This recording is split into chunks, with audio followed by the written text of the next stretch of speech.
তৃণমূলের উপপ্রধানের ভাই সহ ৩ যুবককে ধারালো অস্ত্র দিয়ে কোপানোর অভিযোগ উঠল দুষ্কৃতীর বিরুদ্ধে।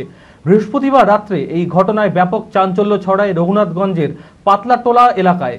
রঘুনাথগঞ্জে গিরিয়া গ্রাম পঞ্চায়েতের উপপ্রধান কারু শেখের ভাই সহ ৩ জনকে বেধড়ক মারধর করে ধারালো অস্ত্র দিয়ে কোপানো হয় বলে অভিযোগ। স্থানীয়রা আহতদের উদ্ধার করে জঙ্গিপুর মহকুমা হাসপাতালে ভর্তি করে। একজনের অবস্থা আশঙ্কাজনক হওয়ায় মুর্শিদাবাদ মেডিকেল কলেজে রেফার করা হয়। অভিযোগের তীর সিপিআইএমের বিরুদ্ধে। অভিযোগের ভিত্তিতে দুজনকে গ্রেপ্তার করে জঙ্গিপুর ফাঁড়ির পুলিশ। মানসিক স্বাস্থ্যের জন্য সবার আগে যে নামটি মনে ভেসে ওঠে, সুস্থ মনের ঠিকানা মনোবীক্ষণ। যোগাযোগ নাম্বার 7477799516। বৃহস্পতিবার রাতে রঘুনাথগঞ্জের মিঠিপুর থেকে মেলা দেখে বাড়ি ফিরছিল রঘুনাথগঞ্জের গিরিয়া গ্রাম পঞ্চায়েতের উপপ্রধান কারু শেখের ভাই সহ আরও ৩ যুবক। অভিযোগ, পাতলাটোলা এলাকায় প্রায় ৩০ জন দুষ্কৃতী তাদের রাস্তা আটকে বেধড়ক মারধর করে এবং ধারালো অস্ত্র দিয়ে এলোপাথারি কোপায়। চিৎকার শুনে স্থানীয়রা ছুটে এসে আহতদের উদ্ধার করে জঙ্গিপুর মহকুমা হাসপাতালে ভর্তি করে। একজনের অবস্থা আশঙ্কাজনক হওয়ায় মুর্শিদাবাদ মেডিকেল কলেজে রেফার করা হয় তাকে। অভিযোগের তীর সিপিআইএমের বিরুদ্ধে।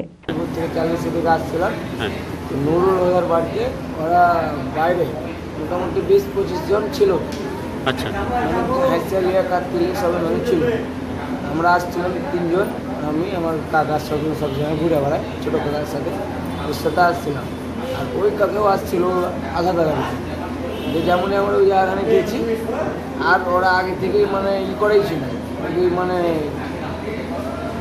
পজিশন করেই রেখেছিল যে আইলি মারতে শুরু করছি। মানে ওখানে যেমনই আমরা গেছি, আমাদের গাড়ির আগা দিকে এসেছি, বাস কাকা আমার ওভাবে কোপ মেরে এভাবে টেনে দিই। একটাই কোপ দিয়েছে? কাতি কোপ মেরে টেনে দেওয়ার পর আমি পালিয়ে গেছি ভয়ে। আচ্ছা, আমি দৌড়িয়ে পালিয়ে গেছি বাড়ির দিকে। তারপরে ওদেরকে আমার সাবলের বাড়ি বাসের বাড়ি আমাকে বাসটাও চালাচ্ছে, বাসটা এখানে হালকা লেগে বাসটাও আমি দৌড়িয়ে পালাচ্ছি, তাও আমাকে বাসের বাড়ি চালিয়ে না। ওই কারণে রাজনৈতিক কারণ করেছে, যারা দোষ করেছে, যারকে আমি শাস্তি চাইছি। জঙ্গিপুর ফাঁড়িতে অভিযোগ দায়ের করা হলে অভিযোগের ভিত্তিতে দুজনকে গ্রেপ্তার করেছে পুলিশ। অভিযুক্তদের গ্রেপ্তার করে কঠোর শাস্তির দাবি জানিয়েছেন উপপ্রধান। আমাদের 40-এ যে মেলা ছিল, মহরম ছিল, ওই 40-এ থেকে ভাই, ছোট ভাই তানজিম বাড়ি ফিরছিল। নুরুল হুদা বলে যে সিপিএম পার্টি করে, সিপিএমের নেতৃত্ব দেয়, তিনি আমার ভাই ওই পরিকল্পিতভাবে 30 জনকে নিয়ে বসেছিল ওর বাড়ির কাছে। আমাদের রাস্তা যেটা পড়ে ওর বাড়ির কাছ দিয়ে আমাকে বাড়ি আসতে হয়।